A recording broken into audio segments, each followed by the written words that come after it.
Okay. Pagka daw sa gout, iwas daw ng karning baka, iwas daw sa mani. Totoo ba yun, Doc? Well, if Kalaman loob.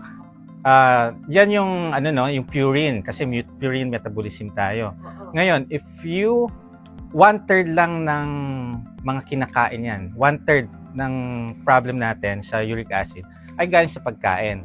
Ngayon, if you're going to limit that, bawasan yan, yes, you can. Pero ang mas madaming nagkokos ng gout is yung sugary food, sugar drinks, and processed food. Kasi may patient po ako, mga chronic gout.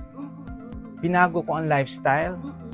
Well, sinabihan ko, yes, you can eat meat as long as you take out these high carbohydrates, high processed food, sugar food, sugar drink. Nagulat yung patient ko. I have 2 patients. Nagulat for how many months? Every month nagkakaroon sila ng gout flare, gout attack. First time nila. 1 month, 2 months, 3 months while gout free. Changing their diet. Number 1. Tapos may activity na rin sila. Ay, exercise. Yes. Kailangan ng exercise, Doc. Anong klaseng exercise? Masakit na nga yung pa ako. Okay. Siyempre, pagka masakit ang paa, may gout flare, i-address muna natin ng mga non-steroidal anti-inflammatory drugs. So, inflammation ang problem, anuhin muna natin yung inflammation. Once you are free with inflammation, you can start now, if you are sedentary, walking lang, 20-30 minutes every day. Okay. Walking. Yes. Okay. And these things that you've mentioned, nutrition, exercise, contributes to para pag hindi ako maging obese, para pumayat ako. Ganyan. Yes. So, pagka halimbawa, Doc, na-manage na ang aking weight, meron akong activity, maayos ng aking diet, gagaling na ba ako sa gout? Hindi na ba ito babalik-balik? Okay, kailangan maging consistent po tayo. Kasi pagka yung kadalasan pagka gumaling tayo, bumabalik tayo sa dati. Yes, matitikman ko na yung yung hindi ko natitikman noon. Pero isa rin to is you need to increase your fluid intake. Yes. Tubig ito, Doc. Yes. Hindi concentrated fluid. Pag sinabi kong concentrated fluid, ito yung mga may kulay. Dapat yung walang kulay.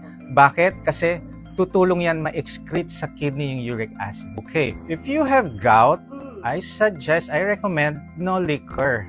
Alam nyo bakit? Liquor is addicting. So, yung dati sasabihin nyo, 1 jigger or 1 shot a day. Isang kupita lang. Yes, hindi nasusunod. So, if you're not going to remove that, babalik at babalik kayo sa dati. Kung hindi kayo consistent, babalik lang yung gout niyo. Beer, 1 bottle. Yes. Pero kung hindi mawawala, addiction nga So, kahit first week, second week magawa nyo, pagdating ng 3rd or 1 month, bumabalik ka na. And because may mga peers din, mga kasama, tukso talaga ang nagiging salarin. Nagulat lang ako, Doc, na lahat ng alcoholic drinks. Kasi ang alam ko, beer because of the malt. Yes. Lahat pala, dapat. Wala. Because all alcohols nagkokos ng dehydration also. So, pagka nasobrahan ka talaga sa alcohol, dehydrated ng katawan mo, ang sabi nga natin, paano mo ma-excrete yung uric acid? Kailangan ng water. Ako, ihiin nga yung mga tumutoma. Dami pang umihi. Hindi pa po ba effective yun? No, pagka ihi ka ng ihi, nadi-dehydrate ka. You need to rehydrate with water. Kaya nga, pag inom ka ng beer, ng mga alcohol, pansinin nyo, ihi ng ihi, nadi-dehydrate na po ang inyong katawan. Kasi marami ang na-expel ng Yes, water. opo. Doc, pati daw sigarilyo bawal? I think Sa gout? May kinalaman ba? wala po kasi more of nicotine, more of addiction ang smoking. Iba naman ang epekto. Yes, pwedeng cancer. Actually, pagka smoker ka, increased risk for cancer. Pero ngayon pinapalitan na yan ng obesity. High risk for also cancer. Okay, since obesity ay nagkukos ng maraming problema sa katawan, paano ba masasabing obese na ako? Okay, yung weight po ninyo, no? Meron tayong i-measure natin. Kailangan, no? Nasa normal weight tayo. Ako, I was 93 kilogram, obese 2. So if I'm not going to change my lifestyle, ang dami ko. 92 kayo, Dok? 93 kilograms. 93? Yes. Ano ginawa ninyo? Gano'ng katagal bago kayo naging ganyang ka-fit? Okay, 2013, naging active ako kasi thinking ko, being active, exercise, bumili ako ng bike. So, nagbabike ako 100 kilometer bike noon. Malaki na ako. It doesn't decrease my weight because yung kinakain ko.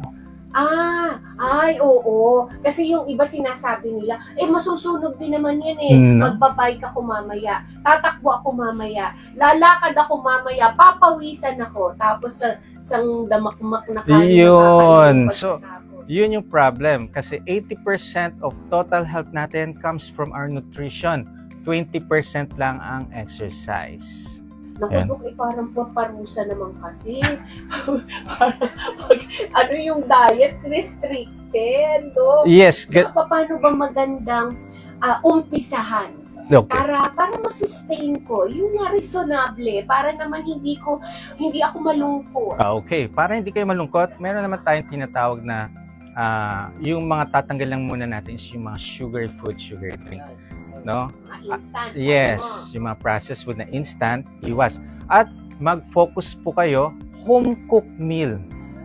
Yan ang pinaka-the best kasi mas nutritious yung niluluto ng ating mga nanay or lola kaysa yung bibili yung drive-thru or yung kasi sa ating generation, very busy, gusto natin nagmamadali, and then yun na, nakakain na tayo ng mga unhealthy foods. And probably, let's qualify the home-cooked meals, Doc. Kasi maraming mga pampalasa na available in the market. Siguro, kasama yun dun sa kategory na instant. Yes po, usually sa home-cooked meal, mag-focus sa salt and pepper only yung pampalasa. Yung mga ibang ingredients na masyado nagpapalasa, tinatanggal natin. Ayun, tama ka naman dun, Doc. Yes. Lalo na yung mga easy-easy.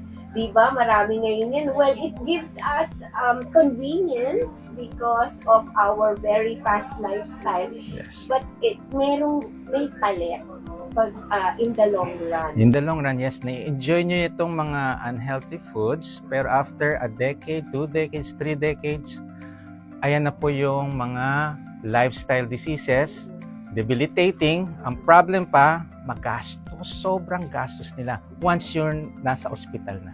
At masakit, no? Ang hirap sa katawan. Correct. Diba? Yes po. Okay, last paalala na lamang po, Doc. Okay, when you want to have a healthy lifestyle, set a right mindset. Mag-ano kayo ng goal, then proper nutrition.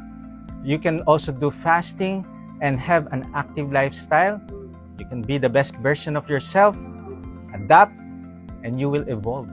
Ayan, very good. Kung wala naman sigurong sakit pa, Doc, you can reward yourself every now and then. Yes, pwede naman po. Wala namang para hindi malungkot ang buhay. Correct po kayo. Yes. Very good. Saan po ba kayo mabibisita, Doc, para sa mga gustong magpakonsulta? Yes, ang hospital ko is Ace QC, dyan sa Muñoz, and Ace Valenzuela sa Malanday. And ang aking clinic nasa Bukawi, Bulacan. They can also follow my page, Dr. Brian Aubrey Castillo. Ayan. Thank you so much for coming, Doc. Maraming salamat po sa inyo. Yes po, thank you. Thank you si Doc Brian Aubrey Castillo po para sa isa sa ating lifestyle doctor na nagsasabi prevention is better than cure. Ngayon na, ayusin na po natin ang ating pagkain at syempre paggalaw-galaw ng bagya. Kahit nga lang daw walking, pwede na. Maraming salamat